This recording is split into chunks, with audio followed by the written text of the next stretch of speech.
I'm glad that you enjoyed the film. I do want to say, though, that I had no writing credits, no nothing, in that I was just one little piece in that whole thing. And it was a little nerve-wracking at first. My palms were sweaty, my knees were shaking.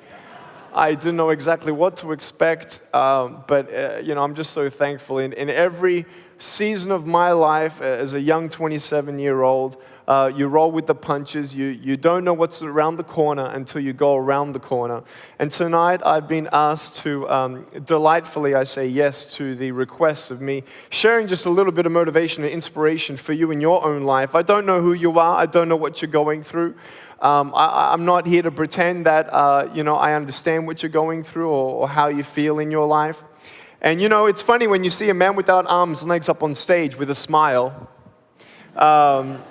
You sort of subconsciously compare your suffering to my suffering, and in your own mind, your conclusion is that, well, you'll never complain again in your life because you can't imagine how it would be without limbs. However, I believe it's worse actually being in a broken home than having no arms, no legs. And I used to say that I believe that the biggest disability of all is fear, but after watching that film, I want to maybe change it up a little bit. I think the biggest disability that we have as human beings is unbelief. Everything starts with a vision, and a man without vision dies. And for you here at Full Sail University, I personally have seen a lot of things. I've seen a lot of good things. I've traveled 35 countries. I've spoken to 5 presidents and 4 congresses, and 750 million people around the world know about my story. But man, I need to tell you something. I went for a tour with John and Esther for the entire afternoon around this university. And I seriously salute you. I salute you, John. I salute your wife. I salute your whole team here and what you're achieving here, and you students. There is something so special here. And I was telling John, I just hate the idea of potential being wasted in this world. And to see what's happening here just really inspires me. But anyway, I want to congratulate you on your success. But I hope whoever you are and wherever you are in your life, you're going to be inspired. But before we get into any more serious stuff, I need to open up with a couple funny stories, actually. I always open up with a couple funny stories. When people come and meet me, they don't know what to do with me. Do I shake his hand or, whatever. And I just hug people. I'm a hugging machine. I've hugged about 350,000 people. We're actually breaking the World Guinness Book of Records of hugs. In 3 weeks, we're going to be hugging 1,200 individuals in 1 hour. And no, they're not going to just pass me down the line, all right?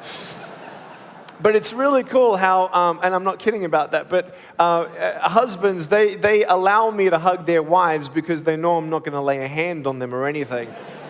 But every now and then I get a little nervous that someone's just going to come up, pick me up, and take me home. It's like, what am I going to do, right? Nothing much. But look, I like to cause some trouble here and there. When you're having a boring day, you got to change it up, do something you haven't done before. So one day I was on a plane. I was, complaining about my leg room on the plane, and so my friends put me in the overhead compartment. They put me up there, and I could stretch my legs. No, they put me up there, and I wanted to freak someone out. So. Yeah, we did. We closed the door.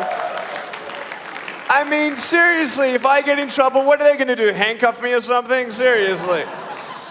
So, you can cause a little bit of trouble here and there, but I have to tell you, there was this one day where I was in a car, and I'm in the front seat of the vehicle, and don't worry, I wasn't driving or anything like that. But we were there, and we're waiting for the lights to change, and this car comes up next to us, and this girl is looking at me. So I'm looking at her, and she's looking at me. I'm looking at her, and I'm thinking, cool. I'm like, I want to freak the heck out of her. So I know from the other side, from the outside of the vehicle, when you look in and you see me, all you see is my head from the side. So you have no idea that I have no arms, no legs. So I grab the seatbelt in my mouth, and I loosen it like this so then I can freely move. Now she's looking at me all weird because I'm eating my seatbelt. But with that undivided attention, knowing all she sees is my head, just imagine that's all you see, I just did this.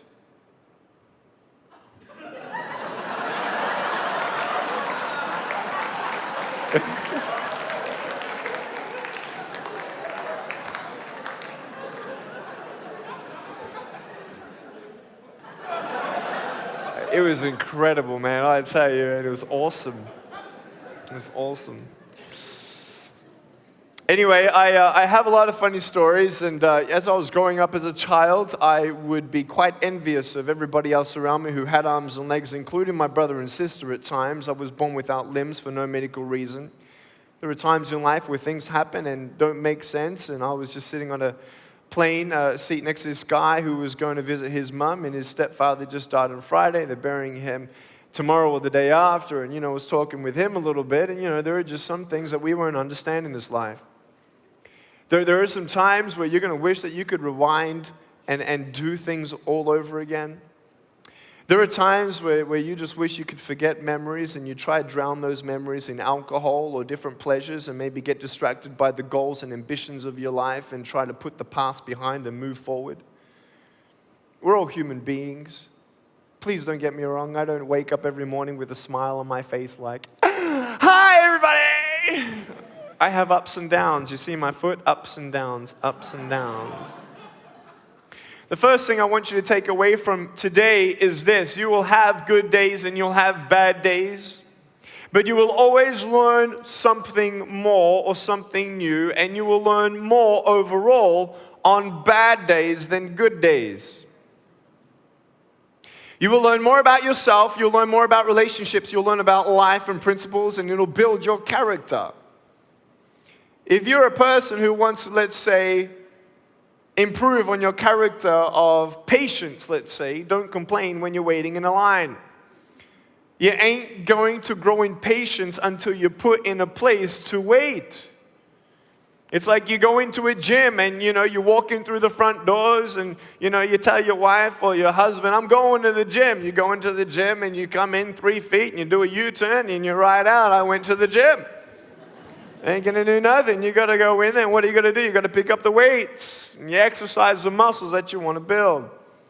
I stand before you without arms and legs, but a very strong man because of the bad days in my life. You know how it is. If you didn't go what you've gone through, you wouldn't be who you are today. And I'm not belittling your pain, and don't worry, I've seen pain in my life, and I've seen not only in my life, but people's lives, and people say, "Well, at least I have no arms, no legs," and then what am I supposed to say? Well, at least I'm not an African orphan who's dying at 4 years old, and I met that person. What about the 10-year-old girl that was bought for $700 in Mumbai and kidnapped as a sex slave to have 350 clients before the age of 13, pregnant at 12, put the baby under the bed while she works on top, abandoned by her family? After she pays her debt of $700 after 3 years with her child, she leaves on the streets of Mumbai hoping for a new life. No family, no job, no food. Her baby needs food. She gets raped, beaten up on the street. She comes back to the only way that she knows how to make money. She goes back to the brothels. She gets pregnant at 15 the second time, and then that child dies. And at 20 years old, she comes up to me. Yes, I have met this woman. She comes up crying. She says, "Nick, I just found out I've got HIV/AIDS. And I got fired from being a prostitute." What do you say to that? You may have arms and legs, but unless you know 3 things. Number 1, who are you and what your value is? Number 2, what is your purpose here in life? And number 3, what is your destiny when you're done here?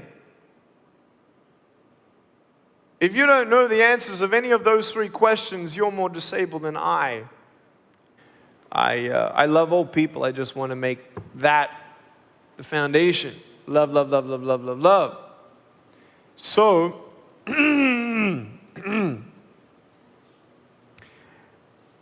my parents were Christian. And I hated God. Hate's a strong word. I hated Him. So why did He give me less? What did I do to deserve that? These kids who pick on me at school, they deserve not to have no arms, no legs. Not me. So I read about this God. This God of love. Yeah, right. God has a plan. Yeah, right. God is not partial. Nope. So, it took me a journey. I asked him why. Why was I born this way? And it was 7 years later, from age 8, telling my mum that I wanted to commit suicide. I was 15 years old, actually, 7 years later, that I read a story in this book, the Bible. And there was a man who was born blind, and no one knew why he was born that way. And I'm like, bing, wow. Pretty similar to something I know of. Why? Well, he said so that the display of God and His power can be seen and displayed. And I didn't even read on. I didn't even read on at 15. I heard about miracles, and I didn't know where my miracle was. I'm not against miracles. I've actually seen blind people seeing, deaf people hearing, lame people walking. I've actually had a miracle in my back. I'll send you MRI scans if you wish. But I'm about to get a doctor's official report of an unexplainable healing in my spinal cord. It was hollowing. I was at 19. My orthopedic surgeon said he's going to have to put rods in my back by 35 years old, and I'll be bedridden for the rest of my life. And I didn't want to hear that, so I didn't want to hear anything about it. I had a hole at the top of my spine, about an inch or something, and a hole at the bottom of my spine. It was irreversible, incurable.